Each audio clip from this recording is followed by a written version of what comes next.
한동안 선택과 집중이라는 말이 유행을 했습니다. 이 선택과 집중이라는 이 용어는 기업에서 주로 쓰는 용어인데 경영 전략 그런 용어입니다. 이제 기업에서 어느 특정 분야를 선택해 가지고 그 분야의 모든 자원을 집중시킨다는 그런 경영 전략의 용어입니다. 저는 이 선택과 집중의 원리가 우리 신앙생활에도 도움이 된다고 믿습니다. 물론 조금 기업에서 말하는 이 선택과 집중과는 좀 다른 의미이긴 하지만은 어쨌든 다른 의미에 있어서 선택과 집중은 우리 신앙생활에 참 유익이 된다, 도움이 된다라고 저는 믿습니다. 성경에 정말 선택과 집중을 잘해서 은혜를 체험한 사람들이 많이 있습니다. 오늘 그런 사람들을 몇 사람 소개하면서 본문과 더불어서 그런 사람들을 몇 사람 소개하면서 함께 은혜를 나누고자 합니다. 제일 먼저 소개할 인물은 한나입니다. 한나가 이렇게 아이를 갖지 못함으로 인해서 불임, 임신이 안 됨으로 인해서 많은 그 슬픔이 있었죠. 거기다가 이 남편의 첩 분인나가 이 한나를 늘 조소합니다. 멸시를 합니다. 아이도 못 낳는 주제에 하면서 한나를 무시하고 한나를 괴롭힙니다. 그러니 얼마나 서러움이 많았겠습니까? 그래서 한나는 잘 먹지도 못하고 마시지도 못하고 눈물이 그칠 날이 없었습니다. 자, 그렇지만 한나는 늘 이렇게 슬퍼하고만 있지 않았습니다. 괴로워하고만 있지 않았습니다. 울고만 있지 않았습니다. 그리고 남편의 첩, 그 분인나를 상대로 같이 싸우지도 않았습니다. 분인나가 막 비난하고 멸시하고 무시할 때 그래 오늘 너 죽고 나 죽지 하면서 멱살 잡고 싸우지 않았습니다. 신경전을 벌이지 않았습니다.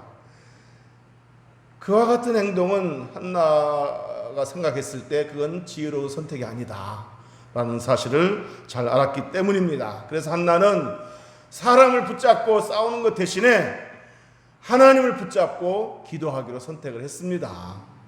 그래서 한나는 성전에 가서 기도를 하게 되었는데 한나가 기도할 때 얼마나 집중해서 기도했는지 소리는 내지 않고 입술만 막 움직이면서 기도했다고 그랬습니다.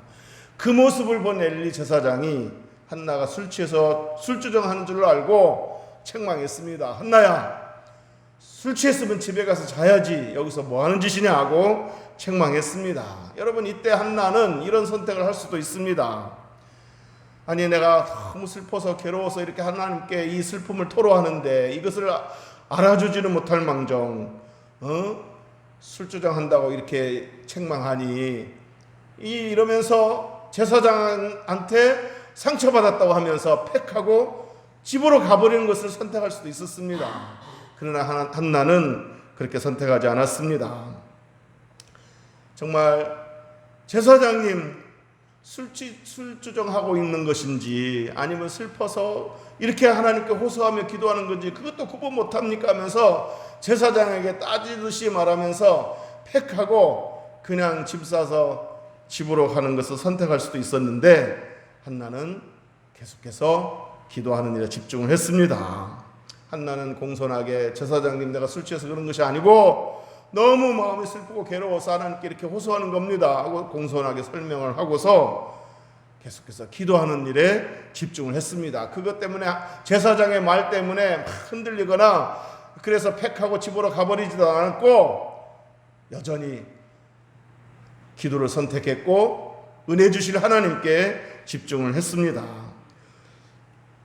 어쨌든 나중에 제사장이 술주정이 아닌 줄을 알고 이제 미안해하면서 한나야 하나님이 너의 기도를 들어주시기를 원한다 하고 축복해 줬을 때 한나는 그 축복을 제사장의 축복을 정말 이렇게 기쁨으로 받아들였습니다.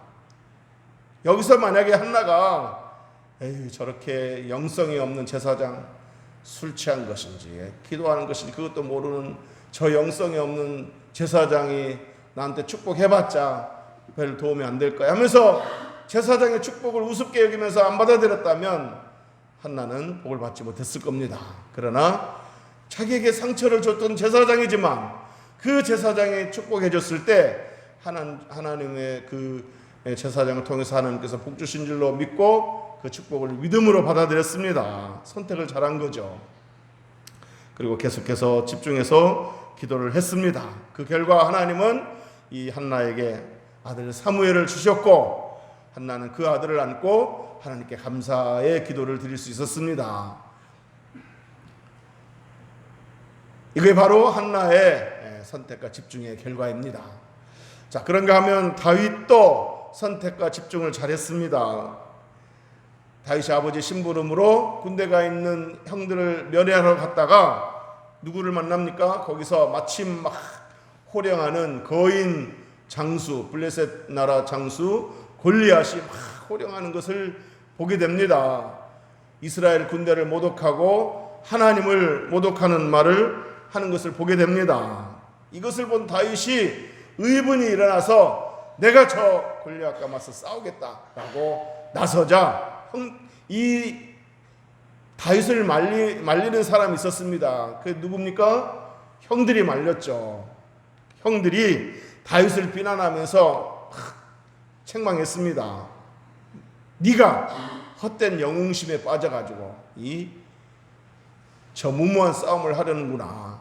네가 왕의 사위가 될 욕심에 이렇게 무모한 짓을 하려는구나. 그러지 말고 얼른 집에 나가라 하면서 다윗을 비난하면서 책망하기 시작했습니다. 여러분, 이때 다윗은 형들의 비난과 조롱 섞인 말에 기가 팍 꺾여가지고 에이 그래 내가 뭘 할 수 있다고 하면서 집으로 갈 수도 있었는데 다윗은 그렇게 하지 않았습니다. 위축되지도 않았고 움츠러들지도 않았습니다. 골리앗과 싸우려고 했던 그 처음 먹었던 마음을 포기하지 않았습니다.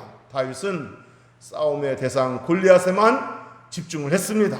그리고 자신에게 승리를 가져다 줄 하나님께만 집중을 했습니다. 그 결과 마침내 다윗은 큰 승리를 거두었고 하나님의 이름을 높이게 되었습니다. 여러분, 만약에 다윗이 형들의 말에 위축되어 가지고 기가 팍 꺾여서 처음 먹었던 마음을 포기하고 집으로 가버렸더라면 다윗은 평생에 들에서 양이나 치는 목동이 되었을 겁니다. 다윗은 선택을 잘했고 집중을 잘했습니다. 자, 그런가 하면 복음서에 보면 이방 여인 수로보니게 여인이 귀신 들린 딸을 고치기 위해서 예수님께 찾아왔습니다. 예수님, 내 딸이 귀신 들려서 이렇게 어려움을 겪고 있습니다. 너무 그 모습을 지켜보는 것이 너무 마음이 아픕니다.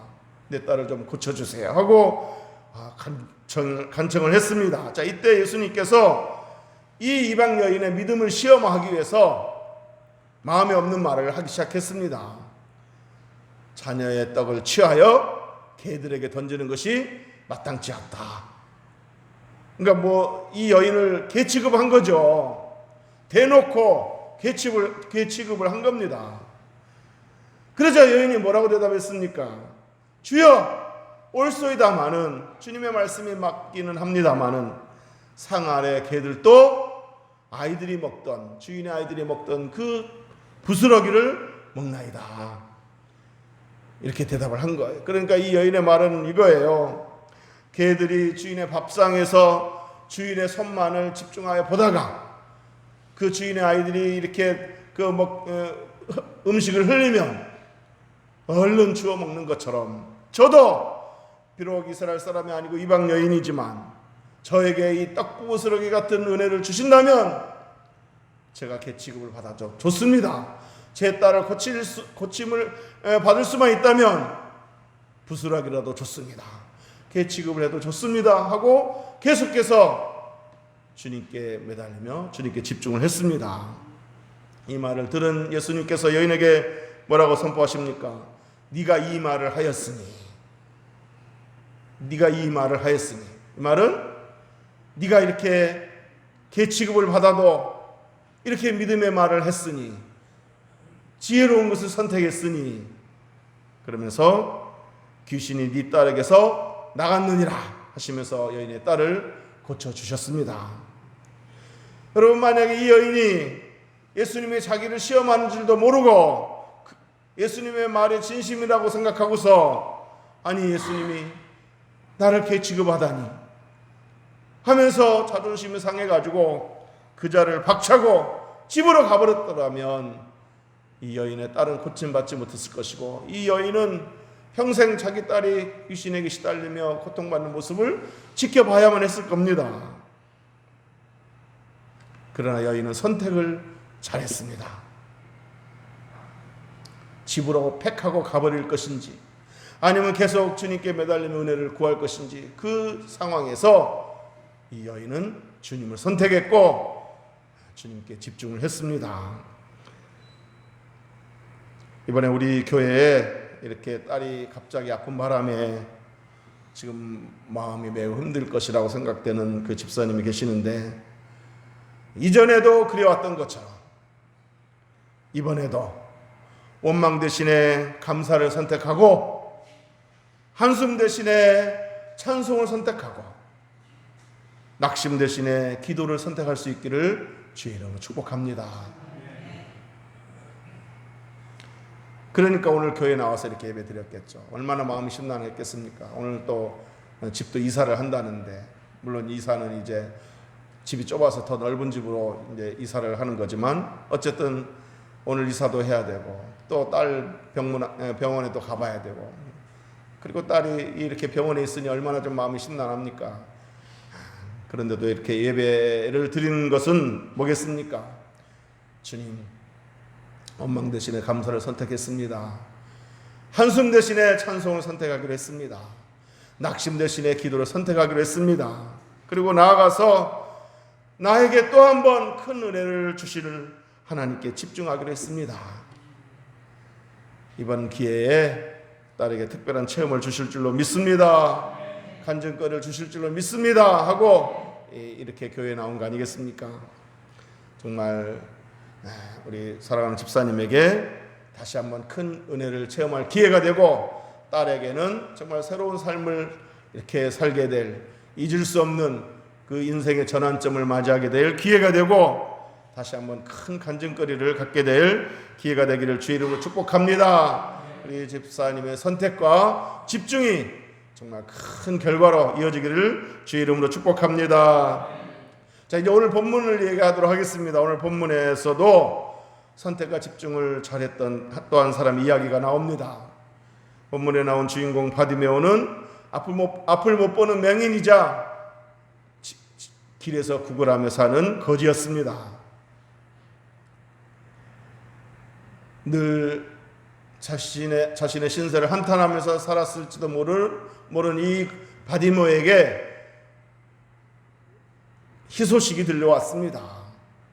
늘 이렇게 소문으로만 들었던 그 예수님이 문둥병자도 고치고 안진뱅이도 고친다는 그 예수님이 자신이 살고 있는 여리고에 오신다는 소문을 들었습니다. 그리고 마침 또 자기 앞을 지나간다는 얘기를 들은 겁니다. 어떻게 들었겠습니까? 사람들이 막 웅성거리기 시작한 거예요. 갑자기. 그러면서 그 사람들 입에서 예수시다 그런 말이 들렸겠죠. 그러면서 사람들이 막 웅성거리며 예수님께로 달려갔겠죠. 자기 눈앞에서 그런 일이 벌어진 거예요. 그러자 이 바디메오도 즉시 예수님을 만나기 위해서, 그 소문으로만 들었던 예수님을 만나기 위해서 웅성거리는 곳으로 다가갔습니다. 하지만 많은 사람들이 예수님을 둘러싸고 있어서 예수님께 가까이 다가갈 수가 없었습니다. 그래서 할 수 없이 바디메오는 어떻게 했습니까? 이번에 이 예수님을 놓치면 평생에 또 이렇게 구걸하며 살아야 되는데, 맹인으로 살아야 되는데 그냥 지나치게 할 수 없다 하고서 소리를 질렀습니다. 뭐라고 소리 질렀습니까? 우리 47절 읽어보겠습니다. 시작. 나사렛 예수시란 말을 듣고 소리 질러 이르되 다윗의 자손 예수여 나를 불쌍히 여기소서 하거늘. 아멘.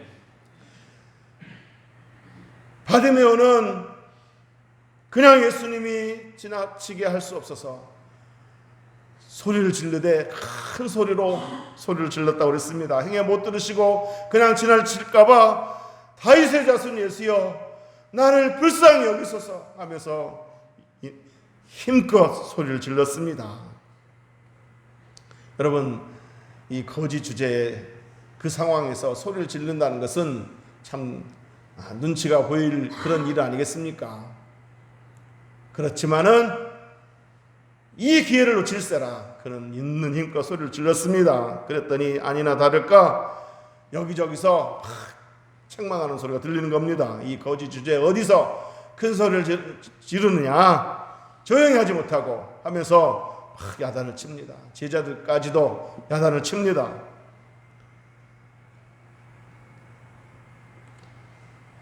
여기서 바디메오는 정말 다른 때 같았으면 기가 팍 꺾여서 위축돼가지고 움츠러들고 더 이상 소리 지르지 못하고 저 한쪽 구석으로 되돌아갔을 겁니다. 그렇지만 이 바디메오는 그럴 수 없었습니다. 이 기회를 놓치면 안 되기 때문에 이날만큼은 그럴 수 없었습니다. 여기서 물러서면 평생으로 거지로 맹인으로 살아가야 된다는 그 생각 때문에 바디메오는 더 크게 소리를 질렀다고 그랬습니다. 48절 읽어보겠습니다. 시작. 많은 사람이 꾸짖어 잠잠하라 하되 그가 더욱 크게 소리질러 이르되 다윗의 자손이여 나를 불쌍히 여기소서 하는지라. 아멘. 이렇게 더 크게 소리 질렀으면 지금은 눈치 볼 때가 아닙니다. 자존심 세울 때가 아닙니다. 그래서 더 크게 소리를 질렀습니다. 그러자 예수님께서 지나가시던 그 발걸음을 멈추고 바디메오를 향해서 이렇게 말씀하셨습니다. 그를 부르라. 그를 부르라. 49절에 보면 예수께서 머물러 서서 그를 부르라 하시니 그랬더니 제자들이 너를 부르신다 하고 말하자 바디메오가 예수님께 달려가서 이렇게 이제 은혜를 구하는데 어떻게 달려갔다고 그랬습니까? 겉옷을 팽개치고 달려갔다고 그랬습니다. 이 겉옷은 바디메오에게 있어서 유일한 정말 그 단벌 유일한 옷이었을 겁니다. 근데 그 겉옷을 팽개치고 갔다는 것은 지금 이게 옷이 중요한 게 아니다. 내가 고침받아야 된다 하는 생각에 그 중요하게 여겨졌던 그 한 벌 있는 그 겉옷을 팽개쳐버리고 달려갔던 거 아니겠습니까? 지금은 이 겉옷이 문제가 아니고 사람들의 책망이 문제가 아니고 예수님께 집중해야 된다. 은혜에 집중해야 된다. 이 생각에 겉옷을 버려버리고 예수님께 달려갔습니다. 그랬더니 예수님께서 내가 너에게 무엇 해주기를 원하느냐 물었습니다. 얼마나 듣고 싶었던 주님의 음성이었겠습니까? 얼마나 반가운 말씀이었겠습니까? 달려가는데 예수님이 또 무시한다든지 별로 신경을 안 쓴다든지 뭐 그러면 얼마나 무안했겠습니까? 그런데 예수님 입에서 무엇 해주기를 원하느냐 이런 말씀이 나오자 얼마나 반가웠겠습니까?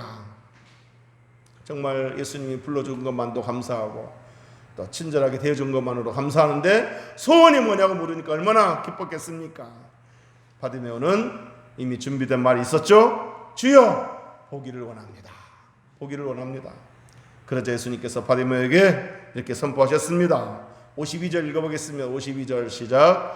예수께서 이르시되 가라 네 믿음이 너를 구원하였느니라 하시니 그가 곧 보게 되어 예수를 길에서 따르니라. 아멘. 예수님께서 너의 믿음이 너를 구원하였느니라고 선포하자 바디메오는 즉시 눈을 뜨게 되었습니다. 여러분, 만약에 주변 사람들이 바디메오를 질책하면서 조용히 하라고 했을 때 그대로 뒤돌아서 가버리는 것을 선택했더라면 그냥 평생 거지로 살았을 겁니다. 하지만 바디메오는 선택을 잘했습니다. 그리고 바디메오는 집중을 잘했습니다. 은혜를 방해하는 사람들에게 집중하지 않고 은혜 주실 주님만 바라보고 주님께만 집중을 했습니다. 주변에 조용히 하라고 소리치는 그 사람들에게 집중하지 않고 그를 부르라. 너에게 무엇 하여주기를 원하느냐. 이렇게 말씀하신 주님께만 집중을 했습니다. 그 결과 바디메오는 눈을 뜨게 되었고 또 이제 아마 거짓 신세도 면할 수 있게 되었을 겁니다. 바디메오는 선택을 잘했고 집중을 잘했습니다. 여러분, 사탄은 우리가 은혜 받는 걸 좋아하지 않습니다. 그래서 다른 선택을 하게 만들고 다른 것에 집중하게 만듭니다. 방해를 놓습니다. 어느 권사님에게 딸이 하나 있었는데 그 딸이 외국에서 오랫동안 공부하다가 이제 한국에 막 들어왔습니다. 외국에 있는 동안 신앙생활을 전혀 안 했던 그 딸, 예수님을 믿지 않는 그 딸을 이렇게 이제 교회에 데리고 나갔습니다. 그 딸에게 믿음을 심어주기 위해서, 그 딸을 구원시키기 위해서, 전도하기 위해서 권사님 출석하는 교회에 데리고 나갔습니다. 자, 그런데 그 딸이 이제 예배를 마치고 이제 교인들과 함께 식사를 하는데 그 딸 옆자리에 권사님들이 막 이렇게 누구를 막 흉보들 해요. 그냥 어느 누가 어쩌고 막 흉보들 해요. 그래서 그 딸이 그 얘기를 듣고 집에 와서 어머니한테 하는 말이, 내가 옆에 사람 얘기 들어보니까 막 누구를 흉보더라. 그런 모습 싫어서 나겠다. 교회 안 나갔다. 예수 믿는 사람들이 그냥 안 믿는 사람보다 더 질이 안 좋다. 그런 모습 꼴 보기 싫어서 나가겠다. 교회 안 나갔다. 이러면서 앞으로도 교회 가기 싫다. 이렇게 말하더랍니다. 이때 어머니가 딸에게 이렇게 말했다고 합니다. 예, 난 50년 동안 교회 생활 했을 때 오직 주만 바라보고 교회 생활을 했는데 넌 어떻게 처음 나가자마자 그걸 보더란 말이냐. 말씀에 집중하고 예배에 집중해야지. 은혜 받을 일에 집중해야지. 넌 어떻게 그런 것에 집중하더란 말이냐 하면서 얘기를 하더랍니다. 그러면서 내가 만약 주님을 보지 않고 사람들을 보고 교회를 다녔으면 50년 동안 내가 교회 생활을 유지하지 못했을 거야. 내가 50년 동안 교회 생활하면서 나는 그런 거 안 받겠니? 나는 주님께 집중을 해서 이렇게 손해를 보지 않았던 거야. 너 왜 사람 때문에 네가 손해를 보냐? 네가 만날 분은 주님이고 너의 삶을 변화시킬 분은 주님이다. 주님께 집중해라고 말했더랍니다. 사랑하는 성도 여러분, 우리가 신앙생활을 할 때 선택을 잘해야 됩니다. 이럴 수도 있고 저럴 수도 있는 상황에 나에게 유익이 되는 선택을 할 수 있기를 바랍니다. 사람 때문에, 괜히 누구 때문에 하면서 바른 선택을 하지 못하고 은혜 받지 못한다면 왜 사람 때문에 내가 손해를 봐야 됩니까?